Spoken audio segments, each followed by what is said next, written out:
दक्षिणावर्ती शंख घर में रखने के बड़े हैं फायदे। नकारात्मक शक्तियों का प्रवेश नहीं। जिस घर में ये शंख रहता है वह कभी भी धन धान्य से रिक्त नहीं रहता। भगवान विष्णु का आयुध होने के कारण यह अत्यंत मंगलकारी है। जिस परिवार में विधि विधान के साथ इसकी स्थापना की जाती है वहां भूत प्रेत पिशाच और नकारात्मक शक्तियों का प्रवेश नहीं होता है। शत्रु नहीं पहुंचा पाते हानि। माना जाता है कि शत्रु पक्ष कितना भी बलशाली क्यों न हो इसके प्रभाव से हानि नहीं पहुंचा पाता। इतना ही नहीं, इसके प्रभाव से दुर्घटना मृत्यु भय चोरी आदि से भी रक्षा होती है। विश्वामित्र संहिता में है ऐसा वर्णन। दक्षिणावर्ती शंख के प्रयोग से जो सफलता मिलती है वह आश्चर्यजनक रूप से अद्वितीय है। धन वर्षा करने और सुख समृद्धि प्रदान करने में इसकी कोई तुलना नहीं है। मार्कंडेय पुराण के अनुसार मां लक्ष्मी के प्रयोगों में दक्षिणावर्ती शंख प्रयोग ही सर्वाधिक उपयोगी उपाय है। इसके प्रयोग से मां लक्ष्मी की कृपा आप पर बनी रहती है। दक्षिणवर्ती शंख को देवी लक्ष्मी के साथ प्रकट हुआ माना जाता है। विष्णु पुराण में दक्षिणावर्ती शंख का महत्व। समुद्र मंथन से प्राप्त 14 रत्नों में शंख माता लक्ष्मी का सहोदर भाई है। अतः जहाँ शंख है वहाँ माँ लक्ष्मी का वास है। स्वर्ग लोक में भी अष्ट सिद्धियों और नवनिधियों में भी शंख का स्थान महत्वपूर्ण है।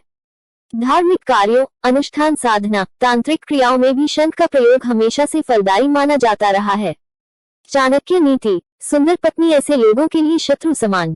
आचार्य चाणक्य एक ज्ञानी के साथ साथ एक अच्छे नीतिकार हैं। उन्होंने मनुष्य जीवन को सुखमय बनाने के लिए कई ऐसी नीतियां बनाई हैं जिनका पालन करने से वह हर समस्या का सामना कर सकता है।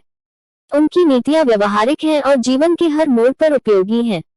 आचार्य चाणक्य ने अपनी एक नीति में ऐसे 4 लोगों के बारे में बताया है कि जो आपके सबसे बड़े शत्रु हो सकते हैं। आइए जानते हैं आचार्य चाणक्य ने किन लोगों को सबसे बड़ा दुश्मन बताया है। ऐसा पिता शत्रु के समान। ऋणकर्ता पिता शत्रु माता च व्यभिचारिणी। भार्या रूपवती शत्रु पुत्र शत्रु पंडित। आचार्य चाणक्य ने अपनी नीति में कहा है कि कर्ज लेने वाला पिता पुत्र के लिए शत्रु के समान माना गया है। पिता का धर्म अपनी संतान का अच्छे से लालन पालन करने का है। अगर पिता कर्ज के बोझ से दबा हुआ हो तो वह संतान के लिए कष्टदायी होता है। जो पिता कर्ज चुकाने में असमर्थ होता है कर्ज का भार अपनी संतान पर डाल देता है वह पिता शत्रु के समान है।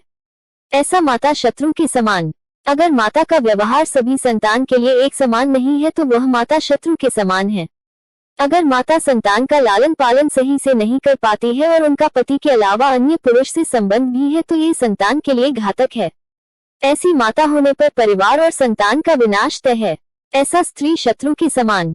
स्त्री का अति रूपवती होना उसके पति के लिए बड़ी समस्या बन जाती है अगर पति कमजोर है और उसकी रक्षा करने में असमर्थ है।